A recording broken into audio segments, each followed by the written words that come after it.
live, laugh. All right,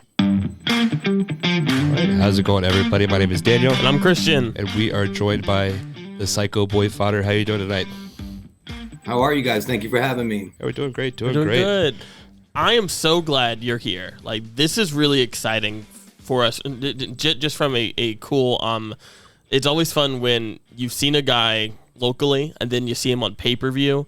And then it's like, and then you get to talk to the guy, and that's great. In NWA, you've been killing it.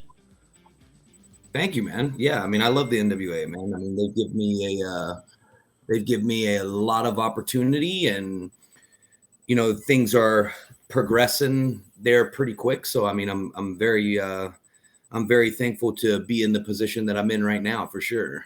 Awesome. So through this, we'll kind of get through your whole story, but before we jump into that, I'm just curious. Speaking of NWA, how did that opportunity just come to exist? Because it seemed like you have blown up.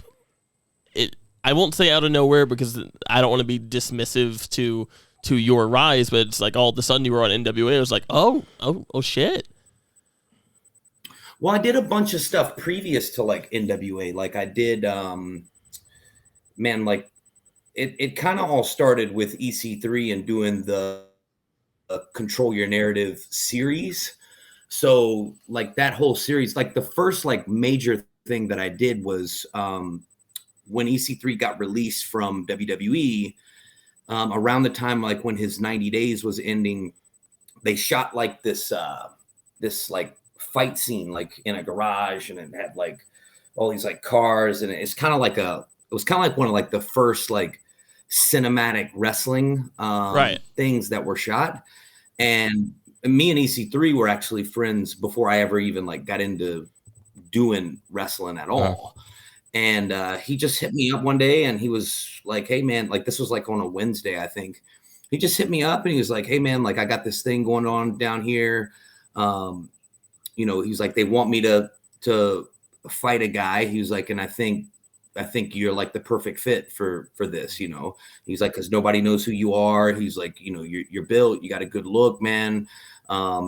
He's like, I don't know what'll come of it, but he was like, if not, it'll just be a cool piece of art. Mm-hmm. So I was like, well, when do you need me? And he goes, Saturday morning, if you could be here. So I just hopped a plane, man, and went down there, and we actually ended up shooting it, and Impact used it on their programming.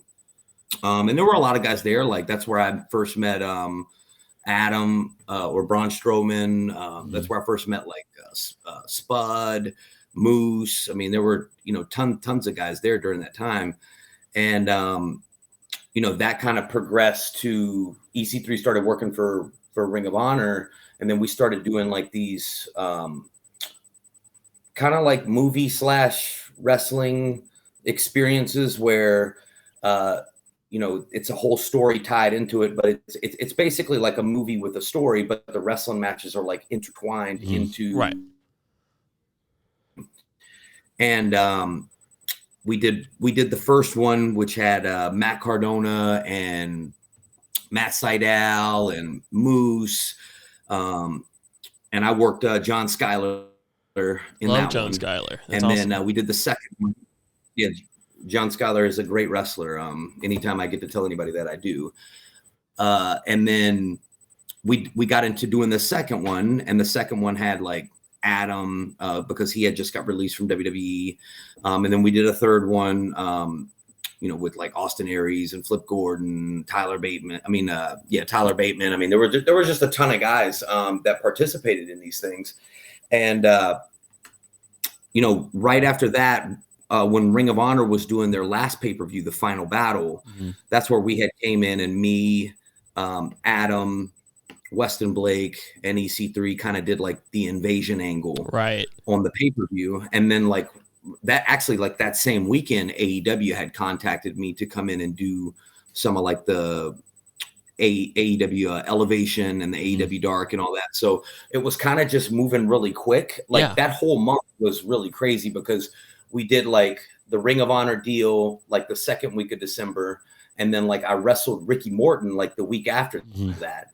And then the week after that, I was doing AEW. So like I met Ricky Morton, and me and Ricky just kind of hit it off. Like Ricky's like a bud. I mean, he's like a dad. I mean, he helps me out with so many things. And he just kind of told me, like, I think you got a lot of talent and I think you're going places. And, you know, he really lobbied for me to be at NWA. And then when EC3 ended up over at NWA, I think it was just like a natural fit. I mean, there were a lot of guys that were pushing for me to be there, like Ricky, Carey, EC3. And I knew just so many guys that worked there that were vouching for me outside of them. And it just sort of like I was told to come to the taping. And when I came to the taping, I didn't work the first day. I did like a little promo thing with EC3. And then the second day they gave me a match, which was like a dark match that they ended up using for NWA USA. And then the following day after that, they had already moved me up to the main show. And I worked Odin in that one. So it's just kind of a quick turn of events for sure. So, how much wrestling experience prior to the Control Your Narrative starting did you have, or was it you're just doing this now and it's just kind of snowballed from there? Yeah, I mean, I've always been like a huge fan of wrestling, like since I was a child. I actually went to wrestling school when I was 16, but the guy who got me into wrestling school told him that I was 18. And then when they found out I wasn't 18, they told me I couldn't come back. So between like the ages of like 16 and I started wrestling training when I was like 33. I'm 36 now. Okay. So, I mean, I did my first wrestling training session like right before I did the Olympia show. And so prior to wrestling, like all I did was like competitive bodybuilding. And so I think the Olympia show was like in early September. And like the first wrestling training session I went to was like late August 2019. So I trained for about 6 months. I did the Impact thing with EC3 before I ever even had a match in front of a crowd. Wow. And then I think I had my first match in August 2020 in front of a crowd. So, you know, I mean, I really haven't been wrestling very long in terms of like doing matches in front of crowds. So, I mean, I've been wrestling now for about 2 years and 5 months or something like that. Yeah. That is such a quick rise to like being on pay-per-view, and like that's actually really, really incredible. I didn't realize it was that quick. Well, I think too, right? Like you just got to have, like, there's got to be like something there. You know, when you look at like, I mean, at least when I watched wrestling growing up, like the guys just looked unbelievable. Like when you saw them, I mean, they were just like superheroes, right? It's a tad bit different today, but I still think you have to have something that says like, this guy's different from everybody else. Yeah. And, you know, I was always told, like when I first started training, you know, guys were just telling me like, look, man, like you got the body, you got the look, you just need to learn how to wrestle and get good at wrestling in the ring. So that's what I primarily focused on. And then after I got, you know, good enough where I could, you know, hold my own in the ring, then like the next step was just like figuring out like character and like how can I implement like character spots like into the matches and these type of things. So, you know, wrestling is like, it's an evolving process the more you do it. Awesome. That so going back to when you were you're 16, what is that decision to say like you now want to train to be a wrestler at 16 like that? Like there's stories like that all the time of guys doing it so young, but I'm always amazed by guys who do it so young, like because it was I had a tryout at like 22 and it kicked my butt. Like it was hard enough, so I can't imagine at 16 growing and developing and doing and attempting that. So can you talk us through the process of now I think I want to be a wrestler? So I mean, since I was a child, all I cared about just was wrestling, man. I mean, like I didn't care about school. Like all I cared about was just watching wrestling. And I mean, I had action figures, and I mean, I used to book my own shows with the action figures. And I mean, I'm sure like you guys remember like WWF Warzone and WCW versus NWO for Nintendo 64. I mean, like when I was coming up, like the Attitude Era, like the WCW NWO wars, like that was what was hot. And then, you know, before that was what I call like the home video era of wrestling. Mm-hmm. So like I got all my wrestling from either watching it on Saturdays or like if my father took me to the video store, I mean, I would rent VHS tapes from like Video Hut or like Blockbuster Video. And that was when you could rent like the WrestleMania 6 videotape. Yeah. You know what I mean? And I also wrestled in high school, but I amateur wrestled in high school. But the crazy thing is when I was in middle school, my art teacher was a professional wrestler. So when I met him, he was doing indie shots at that time. Yeah. And like my dad used to take me to go watch the indie shows. So like they used to have in Raleigh, they used to have a place called King's Bar. Okay. And they used to run SCW wrestling there. So like the guy who was my art teacher was a guy named Dustin Massey, and his gimmick was Laz. If you look him up, if you just Google like Laz TNA, he used to do like a gimmick where he had like face paint and he had his hair in like pigtails, and he was wearing like a skirt, and he came out to like the Britney Spears music, and he ended up doing a ton of shots with TNA. Wow. Around like I think like 2006, 2007. I mean, he worked like guys like CM Punk and all those guys. Awesome. When they were coming up like in that era. So we're like all the indie shows, and like, man, dude, guys that were working on like the SCW shows at King's Bar in Raleigh was like Lodi, CW Anderson,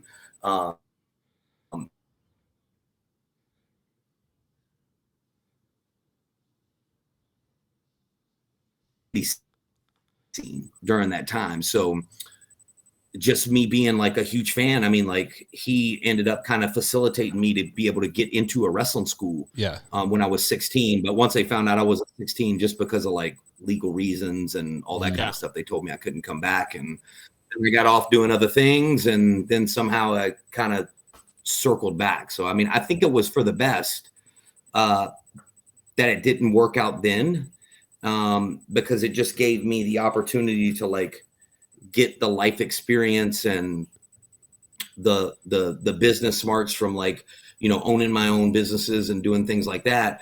And to be able to apply that to wrestling once I did get involved with it.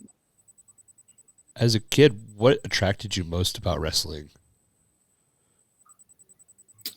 Oh man, I mean, I think it's everything. I think it's just like, it's the pageantry. It's the larger than life guys. I mean, even the commentary, man, like it, you know, obviously like wrestling is a show, but it takes a lot of pieces to put the show together. Right. So like, you got to have the referee, like you got to have the characters, you got to have the audience for the reactions. You got to have the music for the entrances, you know, the promos, the interviewer. I mean, there were so many things that just make wrestling like a larger than life show. So, I mean, it's hard to pin down just one thing. It's just like I just knew when I watched it, I just loved watching it. Yeah. Right. Absolutely. What was the guy when you were, I guess, just getting into it that just had your attention, like your first favorite wrestler? And has that opinion kind of changed over time now that you're in the business and understand work rate and understand all that? Yeah, I mean, Ultimate Warrior was probably my favorite childhood wrestler for sure. Man, dude, like Ultimate Warrior, Nasty Boys, Greg the Hammer Valentine. I mean, these are like all, you know, guys that I watched. You know, Hogan, of course. I mean, everybody loved Hogan. Man, I mean, just yeah, Bret Hart. But like that's like I think like that like evolves, right? So like when, you know, if you're talking about like the character era of wrestling, which is like the guys kind of that I just named, right? Like Brutus Beefcake and like all these guys, they were like mega characters. And then as wrestling started transitioning, when they kind of got away from like the super over the top characters, and then you got into like having like the Bret Harts, the Shawn Michaels, all of those guys. I mean, Shawn Michaels at that time was probably my favorite wrestler, but as I've got older, Bret Hart is probably my favorite wrestler. Yeah.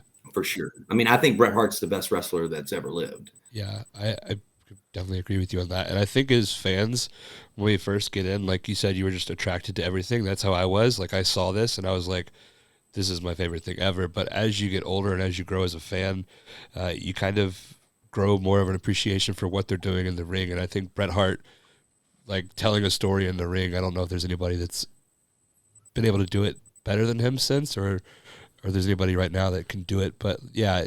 And it's that thing, like as a kid, like my first favorite wrestler was Shawn Michaels, and the older I get, the you switch from being a Shawn guy to a Bret guy, like almost organically. Yeah. It seems like a lot of people eventually kind of get there. It's just like, yes, Shawn was great, probably one of the best baby faces of all time, but Bret's the worker. Bret can make you care about anybody he's working. Oh yeah, for sure, man. I remember, when I was a kid, man, my dad used to take me to the bookstore, and they had like all like the different like wrestling magazines, man. And I remember one time there was like a WWF magazine, and it had Shawn Michaels on the cover, and I think he was wearing that outfit from the '95 SummerSlam when he worked Razor Ramon in the ladder match. It was like a blue, he had on like the blue tight. And like the blue like vest, like with the blue metal things on it or whatever. And that magazine thing came with like some earrings and like something else. And like my old man like wouldn't get it for me. And I remember I just threw a fit over that, man, because I wanted like the earrings and like I don't remember what all came in. I think it was like earrings and like some sunglasses or something like that. But just like I was just like a mega fan. For sure. Are there, like, as you're now a wrestler, are there any guys that you go back and kind of study, like, to reflect your style, or do you have like a go-to like couple of matches that you kind of really study? No, dude, like I watch everything, man. Like, so like every morning, like I get up and I do like 40 minutes of cardio for the most part. And like during like when I do cardio, like I just watch wrestling matches, and like I watch wrestling matches. Like I don't really watch wrestling matches now, like for entertainment. I just watch them to just study like what the guys are doing. Because you can learn a lot just from watching. I mean, like even before I got into like doing wrestling, like I got 30 years of experience like just watching it and like being obsessed with it, right? So like sometimes like now when I'm like helping out like at the training school or something like that, and you see guys that like don't pick it up as quick with the wrestling. I mean, and don't get me wrong, like there's some people that come to like wrestling school and stuff like that, they're never gonna get it. It doesn't matter how hard they try, like they just don't get it. And then there's some people that like just pick it up like super quick. But like sometimes I would like watch guys and be like, oh, like man, like you don't know how to like sell, like if you got hit or like whatever. And I think just like I picked everything up so quick because like all I did was watch wrestling for 30 years. Yeah. Right. So like if it hits you, I just mimic like what I've watched on TV for 30 years. It's like the guy snaps his head like this or like does whatever. And I think watching wrestling definitely is very beneficial. I mean, I try to watch like 4 matches a day at least. Yeah. Because they're like the things that you can learn is like, I'm watching a match and I'm looking at a guy and I'm going like, okay, like they're starting like this and they're working like this for about 40 seconds. And then like they get into a run spot or they do this or they do that. And there's so many good guys, like, someone like that old, like ECW, like Guerrero and Malenko, where they were wrestling like 40-minute matches. You start to learn how I remember me and EC3 were sitting and we were watching, I think it was Kurt Angle and Shawn Michaels. And I don't think either one of us had watched that match in a very long time. And like right off the bat, like the first like couple things they did, I remember EC3 going like, yeah, they're probably going 40 minutes here. And it's just like you start to pick up on like these guys are going to go 40 minutes. Like they're not going to do 100 spots in the first 2 minutes. Like they're going to try to milk it and tell the story and kind of drag things out the best way possible, to elongate those 40 minutes and then get into the meat and potatoes, when you got 15 minutes left of the match, if that makes sense. Yeah. Yeah. Are there certain guys that you modeled your style after? Well, definitely like Bret Hart. So I know that's a little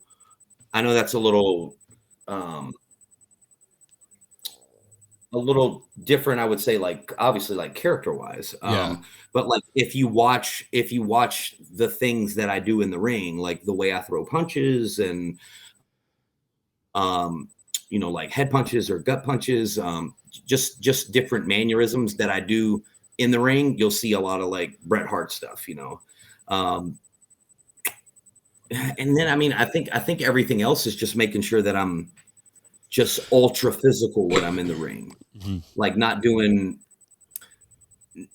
like I don't do a whole lot of spotty stuff, and that's no knock on anybody that does, because dude, there's like stuff that I watch like man, dude, like I watch like Will Ospreay sometimes, and like man, they do stuff and I'm just, man, like holy cow, like that stuff is just unbelievable. But like for me, I just think with just like my style is more just like a smash mouth, hard hitting style. Because I'm always working as a heel. So my style is just more like, it's more slow and methodical. And then I have like bursts where I do a lot of quick stuff. Like there's like combos that I do where like I'll be working at one pace and then like I get the guy and I'm ready and I'm like, boom, boom, boom, with like a combo or something like that. That's more my style. Okay. Well, like, and that is like your style is very aggressive and very meticulous, and that's something that is very distinctive to you. So that is probably a testament to your in-ring work. But from a character standpoint, can you talk me through, for anyone who might not know exactly what the idea behind the character is, or they're not super familiar with it, can you pitch me Psycho Boy Fodder? I mean, Psycho Boy Fodder is just that. I mean, like the Psycho Boy is just somebody who lives for pain, taking it, giving it, and receiving it. So it's more or less like, the battle is not really with other opponents. The battle is like always within yourself. And that's kind of how like the Psycho Boy came about, So like if you look at like, like somebody like Tom Latimer making me tap out with the kendo stick in my mouth, that's, some people may say Latimer won, or I might tell you that I got exactly what I wanted from Latimer, which was to push him over the edge and make him do things that he was not comfortable with doing. And that's kind of the whole mentality of the Psycho Boy. Okay. And you mentioned the Latimer match with the NWA pay-per-view match. Do you want to talk through that a little bit? It's a really good match, and we'll of course have clips for it and all that. But if you could just kind of talk through that, just how you put together a kendo stick match, or like how that, because it was really good. Like it defies descriptions in a lot of ways, because it was just very physical and very out of left field in a lot of ways, but like a welcome inclusion on that show. Well, I think everything is a build in the match. So when you're doing something where you're using like chairs or trash cans or kendo sticks, I mean, look, those Singapore canes, man, they hurt. When you get hit with those things, I mean, they 100% hurt. And it's like, you can do a match where you go out there and you start whacking each other with those things 2 minutes into the match, or you can build to make the whacks with the Singapore canes mean something. If you start whacking a guy 2 minutes into the match with the cane, and you're going 10 minutes, by the time you get to 10 minutes, I mean, the whacks don't matter anymore. Like nobody cares. And there was a lot of matches that I watched with that involve like kendo sticks and things like that. I mean, they're actually pretty hard to find on the internet, but if you search around hard enough, you can find some. But some of the ones that I found, I watched, and like within like 2 minutes. They were like whacking each other with the kendo sticks, and like the crowd would be a little flat like when the finish happened, because they've just seen the guys get whacked with the kendo sticks for 10 minutes. So I think going into that match, the object was, how can we make the match mean something, but then make the whacks with the sticks mean something when they happen.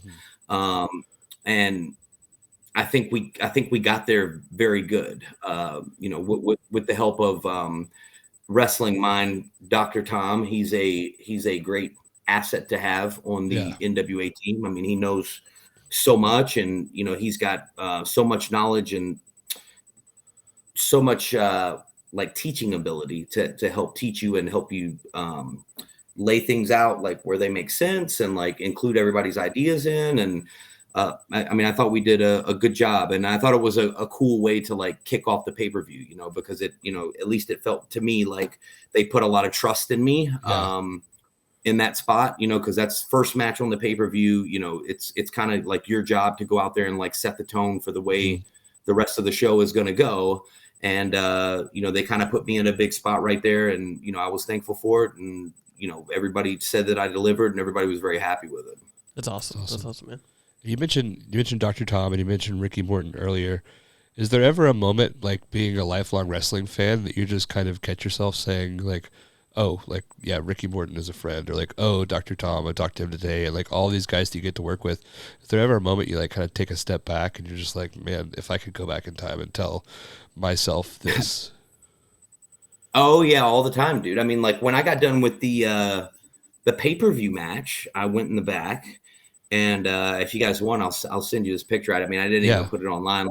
Dude, I take so many pics that like there's like a lot of stuff like I just don't even share online, because they're just like, I don't know, they're just like personal pics like for me. But like I'll send you guys these pics. But like Nasty Boy Knobs was in the back at the pay-per-view. There you go. Yeah. And I came to the back, and he was like, man, he's like, they said this was your first pay-per-view match. And I was like, yeah, man. He was like, dude, he's like, you fucking killed it. Him and Bobby Fulton. Wow, that's awesome. Yeah, came to me and said like, man, dude, like you killed it, man. You did a great job. So just like those guys, like, Ricky Morton, man. I mean, Ricky sent me a text after we got done with the loop, because we did Tampa for the pay-per-view, and then we did 2 TV tapings after that. So we did pay-per-view Saturday, and then we did a taping on Sunday and a taping on Monday. And Ricky sent me a text afterwards. He was like, you delivered on the pay-per-view. He's like, you did a great job and all that. So, I mean, it's just, yeah, man, it's insane. That's awesome. That's awesome, man.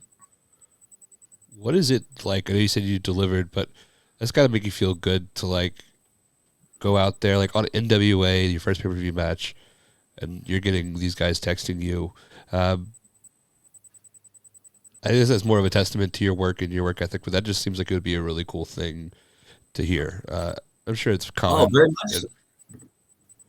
Yeah, dude, very much so, man. I mean, like, these are all guys that like I grew up like watching on television, so it's so crazy. I mean, we did a show in West Virginia last week on Saturday, and they had a huge house. It was at All Star Wrestling West Virginia, and Hacksaw Jim Duggan was there, and like before I went out for my match, I mean, me and Hacksaw Jim Duggan sat there for probably 30 minutes just talking about wrestling and talking about characters. And like, we were watching like some of the matches that were going on before me and before her. And, it's just crazy. Like sometimes when you sit back, you're like, man, like I'm just like hanging out with like Hacksaw Jim Duggan. Like I used to watch Hacksaw when I was a kid. I had his action figure.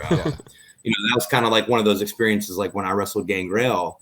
I actually wrestled Gangrel in Dorton Arena in Raleigh. Yeah. And, it's like, that's another guy. Like I had his action figures. I mean, I used to look at pictures of him in WWF magazine. I used to watch him on TV on Monday nights, and like the next thing he's like texting you like, yo, you did a good job. And, it was a night off for me. And so it's just crazy, man.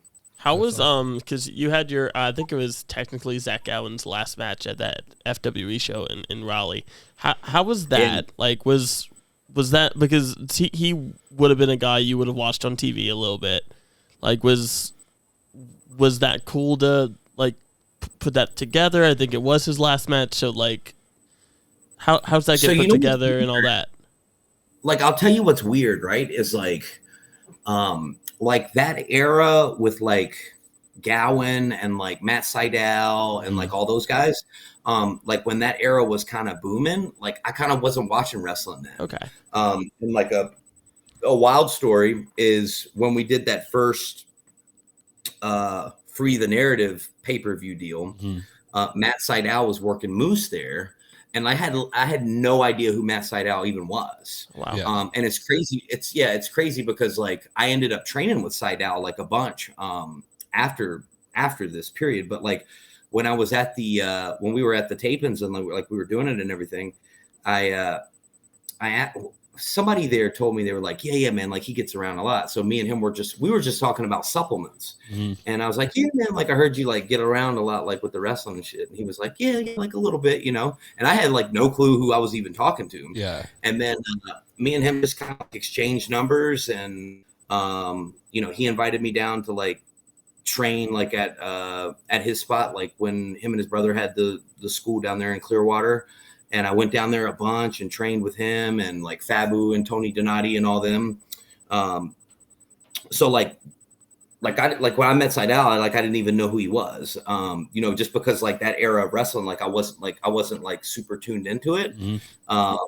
And he's like one of my favorite people like ever. Now. Yeah. I mean, like I watched so much of his stuff and so many of his matches, and I learned so much from him in person. I mean, and he's an absolutely awesome dude, man. That's awesome. Now as far as like Zach Gowan goes, that was a crazy match, man, because the booker of that show was trying to figure out who I was going to wrestle. And I remember he sent me a text one day and he said, hey, dude, I found the guy you're going to wrestle. And it was Zach Gowan. And I was like, you want me to wrestle a dude with one leg? I was like, I don't even know how that's even going to work. And he's like, no, man. He's like, this dude's like ex-WWE, like wrestled Vince McMahon and all that. And like I say, like during that time, like I wasn't really tuned in to the wrestling. And I went and just did all my homework on Gowan and everything. And like when we met, it was cool because I learned a lot from him about putting together matches with guys that have like specific skill sets, right? So it's like I can't do something like with him where I can do like arm drag, give me 2 arm drags and then do a leapfrog and I'll hit the ropes and you give me a hip toss or like whatever, right? Because he can only do things a specific way. So like a lot of things have to kind of be done not necessarily like around his style, because he's very, very athletic. But there's a certain way that he knows how to tell a story that is conducive to what he can do. Mm-hmm. So a lot of it is like, I had some ideas and he had some ideas, and then I just kind of deferred to him because he knows what he can do. And he knows what would work best to make the match very good. Yeah. So, awesome. I learned a ton from him, man. And he's a good brother too, man. Like very, very cool dude, super relaxed. We had a great match. I mean, he's just a good brother all around. That's awesome. So I have two questions, and Sure. It's partly because like I'm just curious how this works. What's your average workout in a day, and what's that go-to cheat meal? Because I know there has to be one. Okay, so I work out 5 days a week. So I do legs, I'll do chest, I do back, I'll do arms, and I'll do shoulders. I do cardio 6 days a week, usually for 40 minutes. And then like my workouts are typically like an hour and 30 minutes, maybe like a day. So if, like I get up in the morning, like before I eat my first meal, like I'll do 40 minutes of cardio. And then later in the day, like after I eat 4 times, I will go to the gym. And I'll get my workout in. And then, everything else is really just diet, man. Like a lot of guys look at me and, they're like, oh, like I want to, look a certain way or whatever the case is. And, like the look I have is more like a competitor's look, like for physique competition.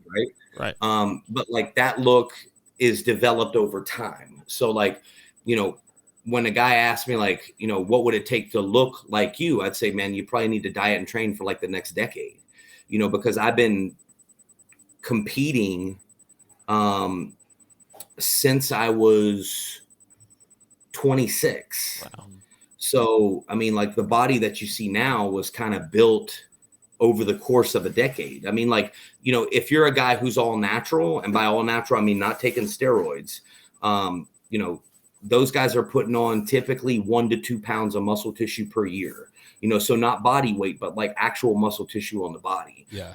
Guys that are doing lots of steroids are putting on maybe 5 or 6 pounds a year. So even with steroids and even with hitting the gym hard and everything else, man, it still takes a ton of work. I mean, when you see those guys at the Mr. Olympia, man, like not like the guys that do what I do, like I was doing men's physique. And the men's physique guys are big now too.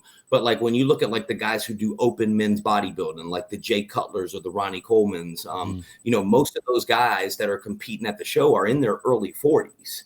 So, you know, the way they look right now, you know, that's the product of, you know, dieting, training, and doing drugs for 20 years, nonstop, you know, I mean, and so like a lot of guys think that like, oh, like I'll just like do steroids and I'll look like that in 6 months. And it's just like, it just doesn't work that way. Okay. Has the bodybuilding at any point affected the wrestling style, whether it be mobility or does that change how you train at all when the wrestling got mixed in? No, like I still train the same way. Like, you know, I train like a bodybuilder in the gym, you know, because I primarily like strength is a byproduct of going to the gym. But I primarily train for the look, but you know, just over time, you're going to become naturally strong if you're in the gym every day. Right. Yeah. But like, I'm not actively competing anymore. That there's a chance that I may revisit that at some point, but you know, like right now, man, like I stay like pretty lean year round, and I'm just having so much fun, like doing the wrestling that I haven't even like when you do a show, man. And I tell everybody this, when you do a bodybuilding show, you have to dedicate every ounce of your being to doing a show, man. You know, typically I would diet for 20 weeks in preparation for a show. And it's like you diet for 20 weeks for 30 seconds on stage. Yeah. So, you know, bodybuilding is one of those things that I tell everybody, like everybody should do one show in their lifetime, because like nothing will teach you discipline, like preparing for a show, and learning like how to diet and like what foods work good with your body, and like doing the cardio like when you don't want to, and doing the training sessions like when you're super tired and you're super hungry. It just brings a whole nother level of discipline out of you. And that discipline that you learn from doing that, man, I mean, that can be applied in all areas of your life, man, from like work to like, for me, like wrestling or just anything, man, because it teaches you to have control, and not control in a bad way, but just being able to control yourself. Yeah. That's awesome. That's awesome. But going back, because I'm curious, you got to have a cheat meal. What is that Fodder cheat meal? So I did have so I always get a cheat meal on the days when I train legs. So that's like what I would call like my high food day. Mm-hmm. So usually it's the same thing every time. Like I'll get like the double burger with the fries, and then I do like the Halo Top ice cream. So it's kind of like a healthier version of the ice cream. Mm-hmm. And I'll take like those, those Lenny and Larry's protein cookies. Yeah. The Lenny's and Larry's protein cookies, and I'll like break them up and put them in the Halo ice cream. There you go. And I'll have something like that. And like, but that's usually what I do. That's awesome. Who are some guys, whether in the North Carolina scene or beyond that you think more people should probably know about?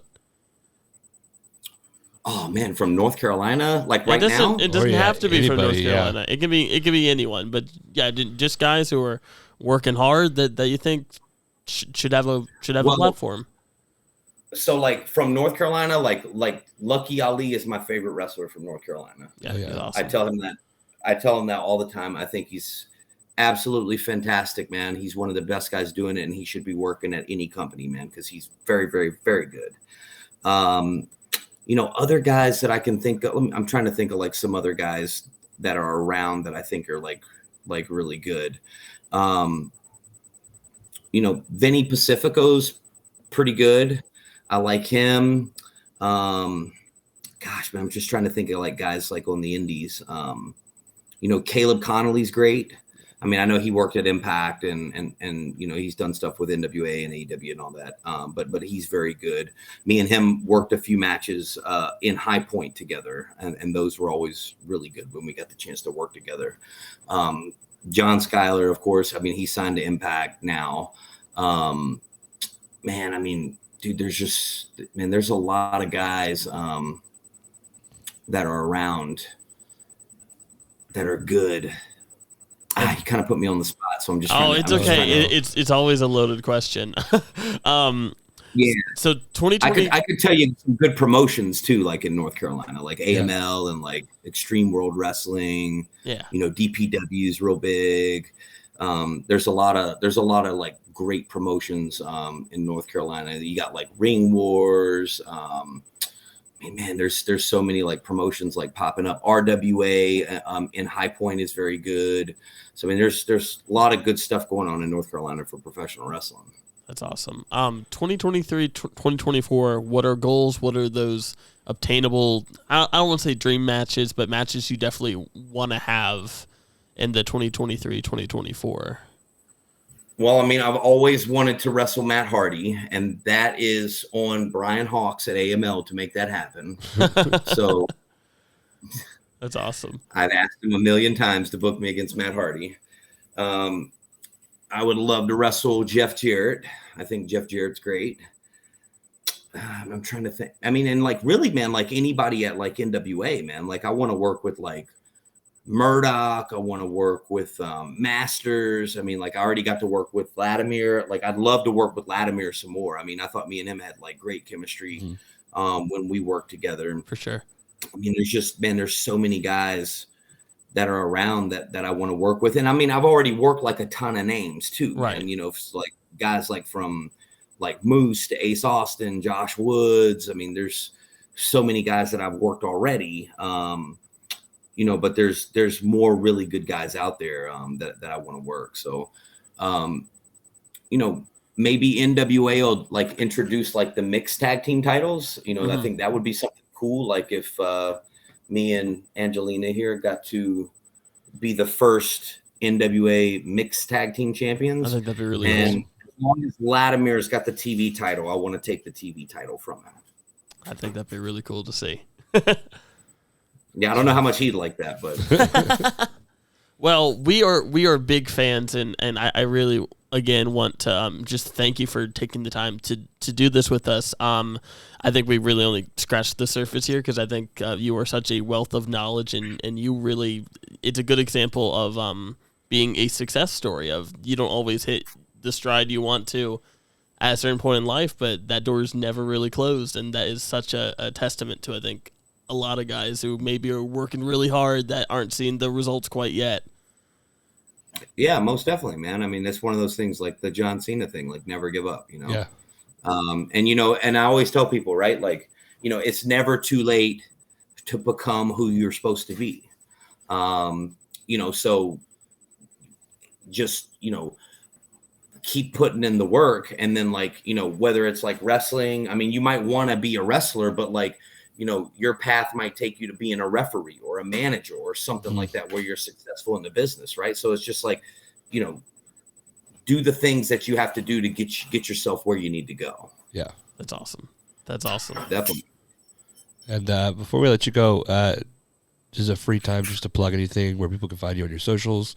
I know you mentioned something about supplement lines. If you want to talk about any of that stuff, just feel free to have your platform. Yeah, man. Just like for any info on the supplement stuff, I mean, you'll find that on my Instagram, but follow me on Instagram at LOKEYS910. It's the same for Twitter. It's the same for TikTok. And for free matches, go to my YouTube page. It's youtube.com/Psycho Boy Fodder. Awesome. We appreciate your time tonight, and we hope you have a good time and good luck upcoming at NWA. We'll be watching out for you. Definitely, man. Thank you guys.